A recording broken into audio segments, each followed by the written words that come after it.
Assalamualaikum geng. Geng, yang mana berdekatan Sungai Buloh, Kubu Gajah, Pajaras, Mel lah support. Mak aku buka kedai makan ni. Tu tengok tu, roti canai pun ada. Mak aku uli sendiri tau. Tu ha.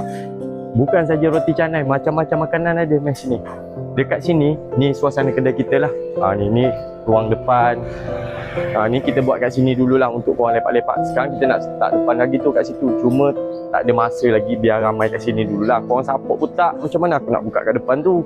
Okey, dekat sini kita menawarkan masakan panas. Ada tom yum, ada sup, ada dan bermacam-macam lagi. Lepas tu promotion untuk ikan siakap tau. Jangan lupa. Harga RM18 9 posing, siap free TO ais. Yang mana berdekatan tu rugi tau tak datang dengan harga murah macam tu. Kat sini dalam kampung tau, tak ada bising wow kereta abuk-abuk, tak ada. Kau tengok ni ha. Ni jalan kampung. Sana tu ada view jalan Elmina tau, jalan highway Gantry. Nampak suasana kereta. Lepas tu sini jalan besar lah sana tu. Memang suasana dalam kampung lah. Tu agak susah sikit tu. Korang datang lah main-main makan malam-malam. Kedai kita buka daripada 3 petang hingga 12 malam. Bawa member-member, mak-mak main makan tom yum, main makan siakap RM18 tu. Jangan lupa follow sekali. Dapat ke dapat? Dapat. Ciao dulu.